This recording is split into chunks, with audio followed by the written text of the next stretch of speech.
যে কোনো প্রকারের সেহের ও জাদু, কালো জাদু, আইন বলা হয় বদনজর, আর হাসাদ মানে হলো হিংসা। এই সেহের, আইন, হাসাদ থেকে বেঁচে থাকার জন্য খুবই মাসনুন মুনাসিব কিছু আমল আমরা জানিয়ে দিচ্ছি। ইনশাআল্লাহ এগুলো দৈনন্দিন আমল করতে পারেন। কেউ চাইলে সকাল সন্ধ্যায়ও আমল করতে পারেন, আবার কেউ চাইলে এগুলো আয়াতগুলো পড়ে পানিতে দম করে খেতেও পারেন, ওই পানিতে গোসলও করতে পারেন। এবং সেখানে আরো ভালো হয় যদি 7টা বড়ই পাতাকে পিষে বেটে দেওয়া হয়। এটা চিকিৎসা আর কি। নাকি এমনিতে আমার আমার অভিজ্ঞতা থেকে বলা যে যদি নিয়মিত এগুলো পড়াও হয় সকালে সন্ধ্যায় বা রাতে, এমনি আয়াতগুলো পড়া হয়, পড়ে দম করা হয় গায়ে, বা মাসাহ করা হয়, বা পানিতে ফু দিয়ে পানি খেয়ে নেওয়া হয়, এতেও ইনশাল্লাহ আল্লাহ চাইতো সমস্ত ফিতনা থেকে হেফাজতে থাকবেন ইনশাল্লাহ। বা কেউ যদি ফিতনা করতেও চায় ইনশাল্লাহ কাজ হবে, কাজ হলেও সাময়িক হবে। ঠিক আছে, এটা একটা অসুস্থতার মতোই। যে কোনো অসুস্থতা সারতে যেমন সময় লাগে, এটা সারতে একটু সময় লাগতে পারে। তাই বলে হতাশ হওয়া যাবে না, চেষ্টা চালিয়ে যেতে হবে। এর আগে প্রথমে শর্ত হচ্ছে 1 নাম্বার যে খালেস ভাবে আল্লাহর কাছে তওবা করা। খালেস ভাবে আল্লাহর কাছে তওবা করা, রিজিকটা হালাল করার চেষ্টা করা, আল্লাহর দিকে রুজু হয়ে যাওয়া, আল্লাহর দিকে নিজেকে রুজু করে ফেলা। আল্লাহ পাকের উপর রুজু করা। 4 হলো আল্লাহর উপর তাওয়াক্কুল করা, ভরসা করা। 5 নাম্বার হচ্ছে আমাদের সমাজে যে কবিরাজ, তারপরে যে তান্ত্রিক এগুলো থাকে, এদের শরণাপন্ন ভুলেও না হওয়া। ওখানে গেলেই আপনি মুসিবতে পড়বেন, আরো সমস্যায় পড়বেন, এবং কুফরিও হয়ে যেতে পারে, ওখানে শিরক হয়ে যেতে পারে। এগুলো করবেন না। আরেকটা জিনিস যেটা আমরা না চাইতেও করে ফেলি, বা চেষ্টা করার পরে হয়তো আমরা দূরে থাকতে পারি না, সেটা হলো অনলাইন ফিতনা। এইটা থেকে 100% পরহেজ থাকার চেষ্টা করা উচিত। আমি নিজেকেও বলছি, আপনাদেরকেও বলছি, এটাই মনে হয় সবচেয়ে বড় সমস্যা। এমনিতে একটা মানুষের চোখ লাগা, বদনজর লাগা, সেহের করা একক ব্যাপার। এটা হচ্ছে একটা পুরো মানে শয়তানের একটা দল আপনার পিছনে লেগে যাবে। ঠিক আছে, আর ইবলিস শয়তান এবং তার দল দুর্বল, এটা মনে রাখবেন। ইবলিস শয়তান এবং তার দল দুর্বল, মানুষ শয়তান এবং তার দলবল শক্তিশালী। মানুষ যখন শয়তানের রূপ ধারণ করে, তখন এই মানুষ শয়তান ইবলিসের চাইতে বেশি শক্তিশালী। আর এই মানুষ শয়তানদের চাইতে শক্তিশালী হলো দূষিত নফস। দূষিত নফস, যার নফসের মধ্যে দূষণ আছে, তার জন্য মানুষ শয়তানেরও প্রয়োজন নাই, জিন শয়তানেরও প্রয়োজন নাই। আমরা এই পয়েন্টগুলো নিয়ে পরে কথা বলবো, যে নফসের দূষণ কিভাবে দূর করা যায়, মানুষ শয়তান থেকে কিভাবে বাঁচবো, জিন শয়তান থেকে কিভাবে বাঁচবো। আপাতত আমি প্রথমে কিছু কোরআনের আয়াত বলে দিচ্ছি, যেগুলো আমরা নিয়মিত পড়ার চেষ্টা করবো। এই নিয়মিত পড়াটা কিন্তু বাধ্যতামূলক না, আমরা যদি পড়ি তাহলে নিরাপদ থাকবো। এবং দৈনন্দিন একটু কোরআন তেলাওয়াত তো হয়ে গেল, প্রত্যেক হরফে তো 10 নেকি হবেই, অন্তত পক্ষে 10 নেকি হবে ইনশাআল্লাহ। তেলাওয়াত যারা জানি না অবশ্যই শিখবো, যে কোনো ভাবেই হোক শিখতে হবে। এখানে শেখেন বা বাসায় শিখেন বা অনলাইনে শিখেন বা কোনো ওস্তাদের কাছে অবশ্যই শিখতে হবে। এটা ফরজ, নিজের উপর ফরজ করে নেওয়া। আর অজু অবস্থায় থাকার চেষ্টা করা, সবসময় অজুর হালতে থাকার চেষ্টা করা। মাজুর, হ্যাঁ, অজু চেষ্টা করবে তারা থাকার জন্য, যদি ভেঙে যাবে। ঠিক আছে, পবিত্র থাকার চেষ্টা করা, কাপড় পবিত্র রাখার চেষ্টা করা। যে বাসায় আছে সেই বাসার মধ্যে ছবি মূর্তি না রাখা, ছবি মূর্তি এগুলো না রাখা। মিউজিক মারাত্মক সেহেরের একটা মাধ্যম। মিউজিকের সাথে যারা সম্পৃক্ত আছে তারা সেহেরগ্রস্ত হয়ে যেতে পারে, জাদুগ্রস্ত হয়ে যেতে পারে। এটা খুব সহজে। আর যারা এমন হয় যে মিউজিক ছেড়ে দিয়েছে, একসময় কেউ শুনতো বা জড়িত ছিল, ছেড়ে দিয়েছে, তারাও অনেক সময় ভুক্তভোগী হয়। এটা হচ্ছে শয়তানের মাধ্যম মানুষকে পাওয়ার, বাগে পাওয়ার। নেশা, একটা হচ্ছে মাদক নেশা। নেশাদার দ্রব্যের সাথে যারা সম্পৃক্ত সেহেরগ্রস্ত হয়ে যাবে, জাদুগ্রস্ত হয়ে যেতে পারে। তো ডক্টরের কাছে গেলে বলবে মানসিক সমস্যা, মানসিক সমস্যা না, এটা সেহের আইন হাসাদ হয়েছে। ওই সেহের আইন হাসাদের মধ্য দিয়েই মানসিক ভাবে সে ভারসাম্যহীন হয়ে গেছে। এগুলো মেয়েদের মধ্যে আরো অনেক বেশি লাগে। চলাফেরা বাইরে করলে, অসুস্থ অবস্থায় থাকলে, নাপাক অবস্থায় থাকলে, এই সময়গুলোতে মনে হয় যেন ইবলিসের দলবল ওদেরকে উপর আসার করে, পুরো ভারসাম্যহীন আচরণ করা শুরু করে এই সময়গুলোতে। এগুলো খুবই কেয়ারফুল থাকার বিষয়। যদিও আসলে এগুলোতে আমি ব্যক্তিগতভাবে এত বেশি কেয়ারফুল কখনোই ছিলাম না, এখন যতটা কেয়ারফুল।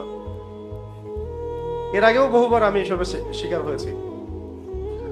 শারীরিক নির্যাতন, মানসিক নির্যাতন, রাষ্ট্রীয় মশালল, অনেক কিছুই হয়েছে। কিন্তু সেহের, আইন, হাসাদ এগুলো যে এত ক্ষতিকর সেটা আমার ধারণাও ছিল না। আল্লাহ পাক যেন আমার মতো আপনাদের সবাইকে হেফাজত করেন এবং কেউ যেন এসবের ফিতনায় কোনো ক্ষতিগ্রস্ত না হয়, আমরা সবার জন্য দোয়া করি। তো এগুলোর মধ্যে প্রথম যে আমলটা করতে হবে, যে এই কাজগুলোর পর যে ফরজ ওয়াজিবগুলো ঠিকঠাক মতো আদায় করতে হবে। ফরজ ওয়াজিব অন্তত ঠিকঠাক মতো আদায় করা, এবং যে সময়গুলোতে দোয়া কবুল হয় সেই সময়গুলোতে দোয়া করা বেশি। আবার বলছি, যে সময়গুলোতে দোয়া কবুল হয় এই সময়গুলোতে বেশি বেশি দোয়া করা। যেমন শেষ রাত, তাহাজ্জুদের ওয়াক্ত, যেমন দুই আজানের মাঝখানে, আজান ইকামতের মাঝখানে, যেমন সিজদায়, এই আপনার সালাম ফিরানোর পরে, সালাম ফিরানোর আগে, হ্যাঁ, তারপরে হ্যাঁ হ্যাঁ এই যে খুতবা চলাকালীন, জুমার দিনে খুতবা চলাকালীন মনে মনে দোয়া করা। তারপর আসর থেকে মাগরিব জুমার দিনে দোয়া করা, বৃষ্টি হচ্ছে এই সময় দোয়া করা।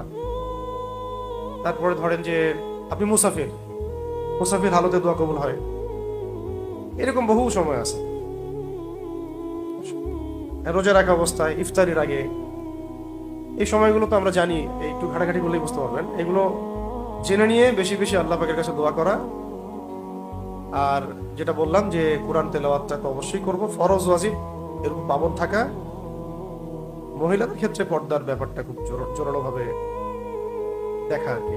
বাসার পরিবেশটা ইসলামিক করার চেষ্টা করা, কোনো রকমের এই ছবি, কুকুর মূর্তি টুর্তি এগুলো বাসায় না রাখা।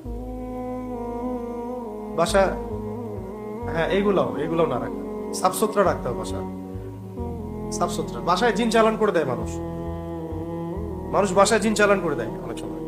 এগুলো সত্য, এগুলো সায়েন্স বিশ্বাস করবে না, কিন্তু এগুলো আমাদের শরিয়ার মধ্যে আছে। এগুলো শোনার পরে আবার সবসময় এটা মনে করবেন না যে সবকিছু ওই কারণেই হচ্ছে, এমন আবার সাইকোলজিক্যাল পরিবর্তন যেন না হয়। শক্ত থাকা, কিন্তু এটা সত্য, এটা হয়, কিন্তু এগুলো দুর্বল। যার উপর যত শক্তিশালী সেহের, আইন, হাসাদ হয়, তার প্রতিক্রিয়াটা তত বেশি হয় এমন।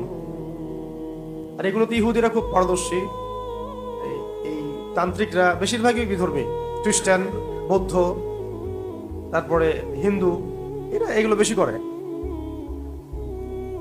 হ্যাঁ, এগুলো করে বেশি ওরা। আর এগুলোর ইফেক্টেড হয়ে যদি কেউ ডক্টরের কাছেও যায়, ডক্টর 3টা প্রশ্ন করে তারপরে ওকে অ্যান্টি ডিপ্রেশন একটা ওষুধ দিয়ে দিবে মানসিক সমস্যা। আসলে ওই সমস্যার সলিউশন কি? সলিউশন তারা দিতে পারবে না। সলিউশন এখন দিতে কোরআন। সলিউশন কি? কোরআন, এইটাই সলিউশন।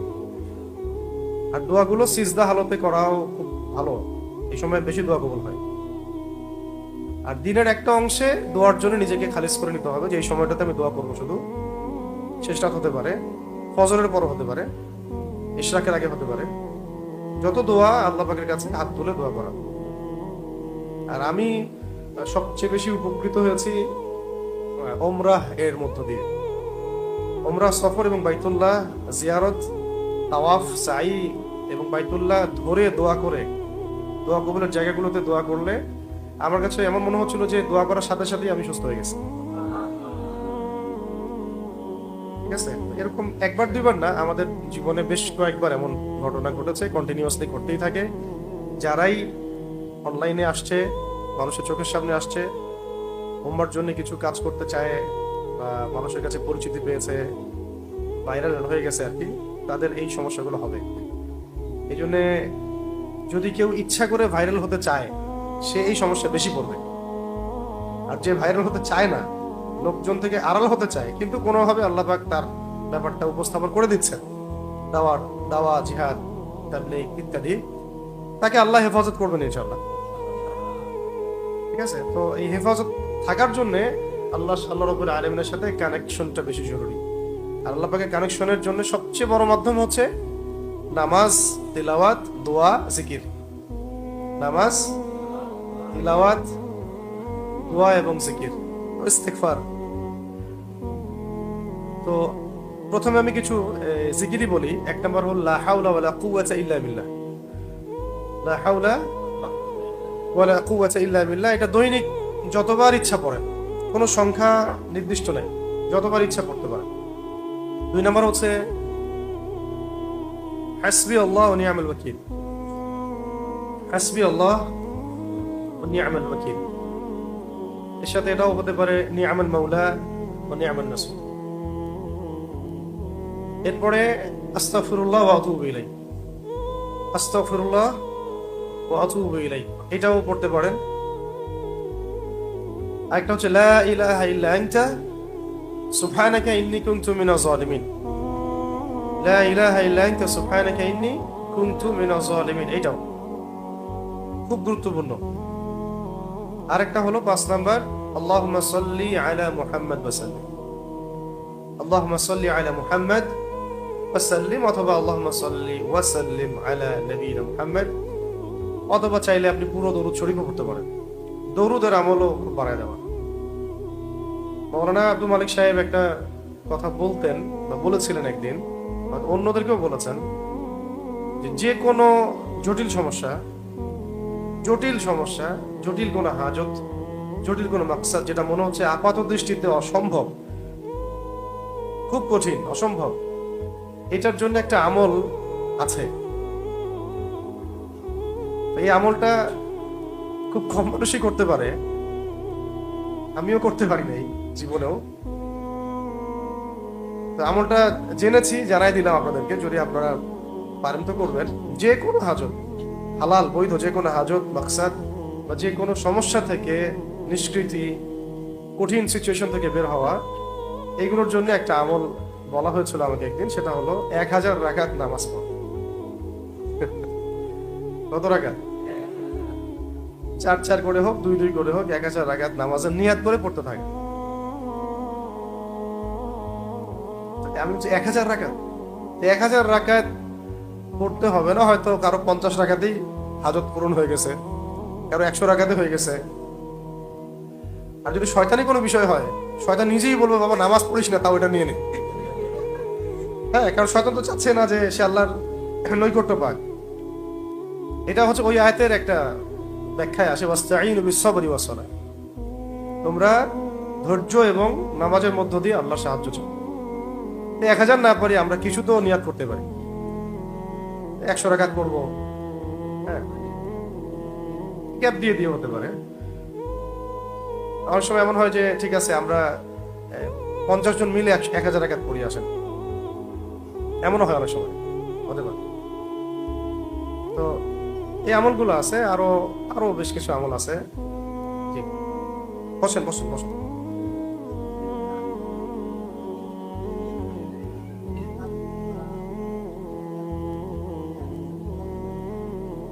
হ্যাঁ, হতে পারে, কোনো সমস্যা নেই, ভেঙে হতে পারে। শেষ করি আমি, ভুলে যাবো না, বলে দেই ইয়েগুলো, বলে দেই।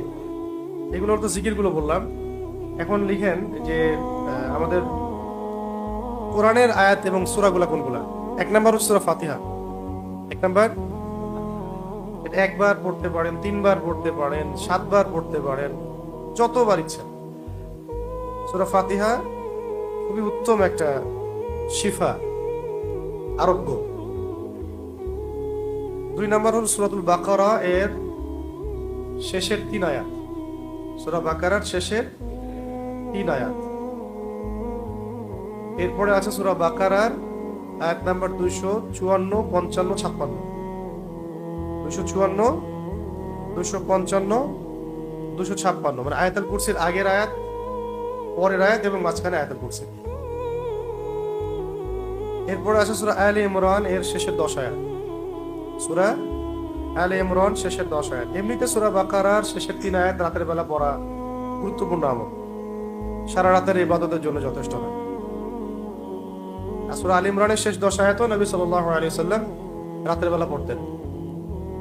লিল্লাহি মুলকুস সামাওয়াতি ওয়াল আরদ, এখান থেকে একবারে ইয়া আইয়ুহাল্লাযীনা আমানু ইসবিরু ওয়া সাবিরু ওয়া রাবিতু ওয়াত্তাকুল্লাহা লাআল্লাকুম তুফলিহুন। এরপরে আছে সূরা, এটা খুব স্ট্রং, খুবই কার্যকর, সেটা হলো সূরাতুল কাহফ এর প্রথম 10 আয়াত। সূরা কাহফের প্রথম 10 আয়াত, 4 নাম্বার সূরা কাহফের শেষের 10 আয়াত। সূরা কাহফের শেষের 10 আয়াত। এরপরে আছে সূরাতুল ইয়াসিন। সূরাতুল ইয়াসিন এটা এত গুরুত্বপূর্ণ একটা আমল যে আল্লাহ পাকের বড় বড় বুজুর্গরা কখনো এই আমলটা ছাড়তেন না। প্রত্যেক দিন তারা ফজরের নামাজের পরে সূরা ইয়াসিন পড়তেন। সকালবেলা আমল করার জন্য খুব গুণ আছে, রাতে আমল করার একটা হাদিস আছে, যদিও জয়ীফ, আমল করা যায়।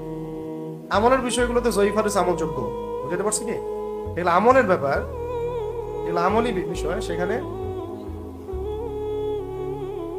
এগুলো দুর্বল বর্ণনা, কিন্তু এমনি মুনাসিব খুব। তো এটা হচ্ছে কোরআনের হৃদয়, ঠিক আছে, এবং এটা হাজত পূরণ হয়ে যাবে ইনশাআল্লাহ। চলে আসে। হ্যাঁ না, আমি আপনাদেরকে বলবো যে পুরো কোরআন আগে তেলাওয়াত শিখে নেবেন, তারপর আপাতত শুনতে পারেন, আপাতত তেলাওয়াত শুনতে পারেন, কিন্তু কোরআন তেলাওয়াত শিখতে হবে। এবং এটা বাংলা দেখে থেকে পড়া যাবে না। এভাবে ইয়া সিন ওয়াল কোরআন কিভাবে পড়বেন বাংলা দিয়ে? কোরআন বলে ফেলবেন, উচ্চারণ তো হইল না।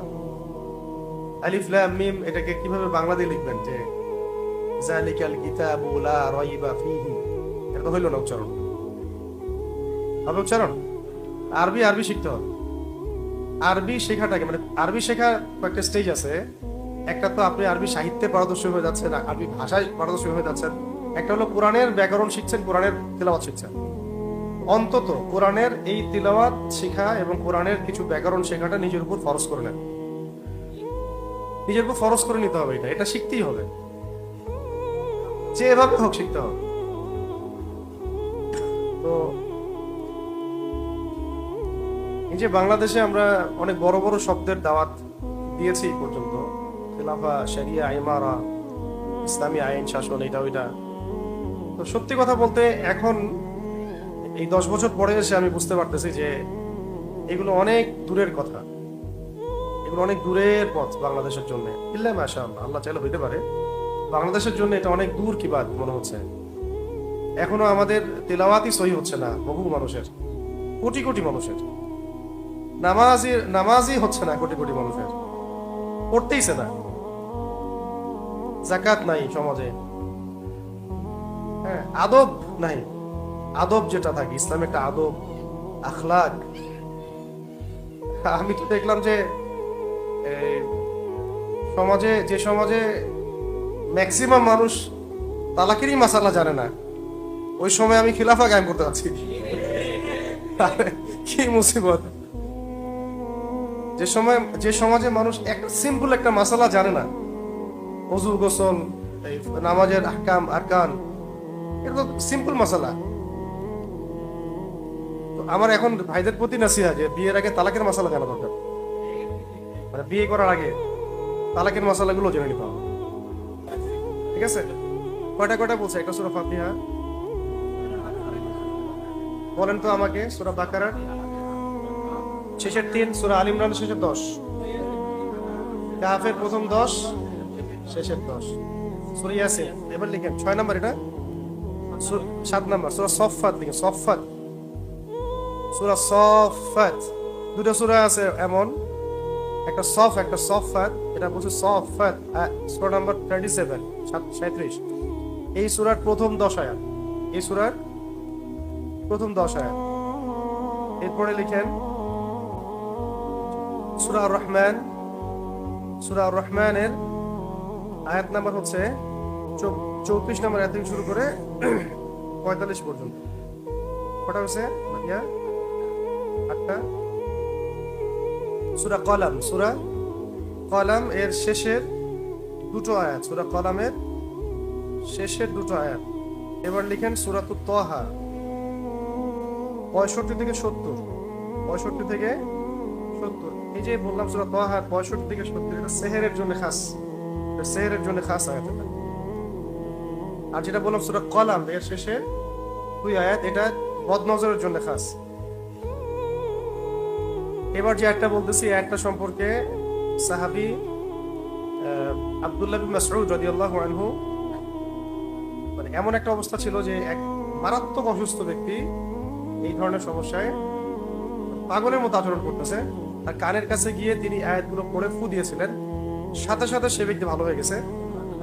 এবং এটা নবী করিম সাল্লাল্লাহু আলাইহি ওয়াসাল্লাম জিজ্ঞাসা করছেন যে কোন আয়াত পড়ছো তুমি?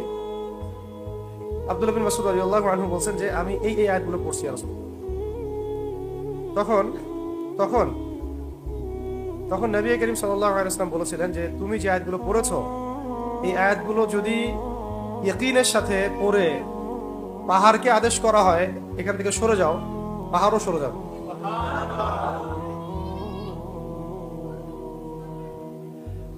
হ্যাঁ হ্যাঁ, বলছিলাম যে এক ব্যক্তি যিনি অসুস্থ ছিলেন, তাকে আব্দুল্লাহ বিন মাসউদ রাদিয়াল্লাহু আনহু চিকিৎসা করছিলেন, এবং এই আয়াতগুলো পড়ে তিনি ফু দিয়েছিলেন, সে সুস্থ হয়ে যায়। তখন নবী করিম সাল্লাল্লাহু আলাইহি ওয়াসাল্লাম বলেছিলেন যে তুমি কোন আয়াতগুলো পড়েছো? তখন তিনি যখন এই আয়াতগুলোর কথা বললেন, এটা সূরাতুল মুমিনুন, সূরা মুমিনুন, ক্বাদ আফলাহাল মুমিনুন, এই সূরার মধ্যে আছে। শেষের দিকে 112 নম্বর আয়াত থেকে নিয়ে 118 নম্বর আয়াত পর্যন্ত, 112 থেকে নিয়ে 118 নম্বর আয়াত পর্যন্ত। ক্বালা কাম লাবিসতুম ফিল আরদি আদাদা সিনিন, এখান থেকে ক্বালু লাবিসনা ইয়াওমান আও বা'দা ইয়াওমিন ফাসআলিল আদিন, এখান থেকে নিয়ে খাস করে শেষের গুলো যে أفحسبتم أنما خلقناكم عبثا وأنكم إلينا لا ترجعون فتعالى الله الملك الحق لا إله إلا هو رب العرش الكريم ومن يدعو مع الله إلها آخر لا برهان له به فإنما حسابه عند ربه إنه لا يفلح الكافرون وقل رب اغفر وارحم وأنت خير الراحمين। এই আয়াতগুলো যখন তিনি জানালেন ইয়া রাসূলুল্লাহ আমি আয়াতগুলো পড়েছি, নবীজি বলেছিলেন যে এই আয়াতগুলো এত শক্তিশালী, যদি ইয়াকিনের সাথে ঈমানের সাথে আয়াতগুলোকে পড়ে পাহাড়কেও বলা হয় এখান থেকে সরে যাও, পাহাড়ও সরে যাবে। ঠিক আছে, কটা হলো? অনেকগুলো হয়ে গেছে। আচ্ছা, আর হচ্ছে সূরাতুল হাশর এর শেষের 3 আয়াত, সূরা হাশর শেষের 3 আয়াত কোনটা? একটু জানেন সূরা হাশর শেষের 3 আয়াত? হুয়াল্লাহুল্লাযী লা ইলাহা ইল্লা হু। আসছে। আম্মা পাড়ার মধ্যে কিছু সূরা আছে, দেখুন আম্মা পাড়ার মধ্যে খাস করে আমি কয়েকটা সূরার নাম বলে দিচ্ছি। সূরা কদর, সূরা কদর, ইন্না আনজালনাহু ফি লাইলাতিল কদর, চাইলে এটা আপনি 3-4 বারও পড়তে পারেন। 2 নম্বর হলো সূরা জিলজাল, ইযা যুলজিলাতিল আরদু জিলজালাহা, ঢাকাবাসীর এই সূরাটা বেশি করে পড়া দরকার। ঠিক আছে, কে জানে হয়তো আল্লাহ পাক এই সূরার বরকতে হেফাজত করে ফেলতে পারেন আমাদের। এটা যে ঝুলতেছে আমাদের মাথার সামনে, এটা কি বুঝতে পারেন? আল্লাহ পাক আমাদেরকে এই আযাব থেকে হেফাজত করেন। আচ্ছা, সূরা জিলজাল, এরপর সূরা তাকাসুর, আলহাকুমুত তাকাসুর হাত্তা যুরতুমুল মাকাবির, এটা ঠিক আছে। এরপর সূরা আদিয়াত, ওয়াল আদিয়াতি দাবহান ফাল মুরিয়াতি কদহান ফাল মুগীরাতি সুবহা, এই সূরা বুঝছে? এখানে কয়টা বললাম? সূরা কদর, জিলজাল, তাকাসুর, আদিয়াত।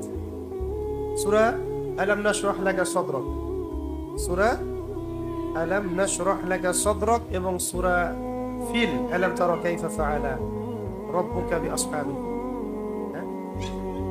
এই দুটা সূরা আলাম নাশরাহ লাকা সাদরাক আর সূরা ফিল, আলাম তারা কাইফা ফাআলা রাব্বুকা বিআসহাবিল ফিল। এরপরে সূরা কাফিরুন থেকে সূরা নাস, ছেড়ে দাও। সূরা কাফিরুন থেকে সূরা নাস, ঠিক আছে? কতগুলো হয়েছে? এইগুলো, এই আয়াতগুলো সামনে যে জিকির